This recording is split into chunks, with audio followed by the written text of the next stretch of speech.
আসসালামু আলাইকুম।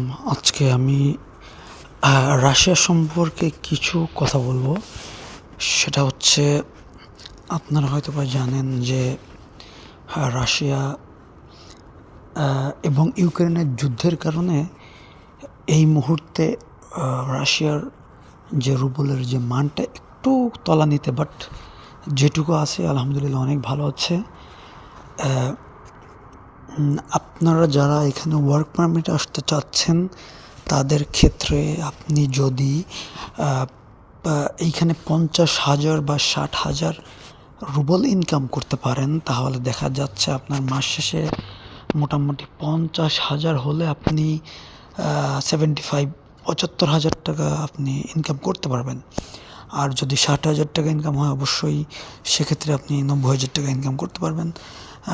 এবং পাশাপাশি আপনি যদি কোনো ওয়ার্ক পারমিট আসেন এবং কোনো কোম্পানির মাধ্যমে এসে থাকেন বা আসতে চাচ্ছেন, সেক্ষেত্রে অবশ্যই কোম্পানি আপনাকে থাকার এবং খাওয়ার টাকাটা অবশ্যই দিবে। সেক্ষেত্রে আপনি মোটামুটি একটা হ্যান্ডসাম স্যালারি আপনি পাবেন অবশ্যই। এটা অবশ্যই ভালো। আপনি যদি মধ্যপ্রাচ্য দিকে দেখেন বা চিন্তা করেন, সেক্ষেত্রে ওইখান থেকে এইখানের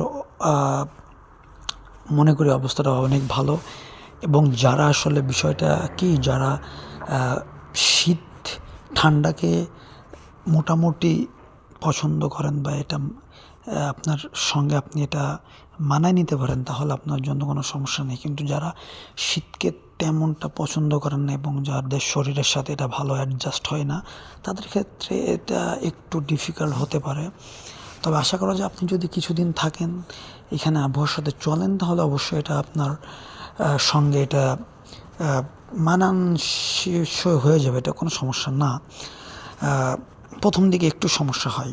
আর অবশ্যই আমি বলবো, আমি সাজেস্ট করব, যদি আপনি আসতে চান, আসতে পারেন এবং অবশ্যই ভালো এজেন্সি দেখে, ভালো লোককে দেখে, ভালো করে কথা বলে তারপরে আপনি আসবেন।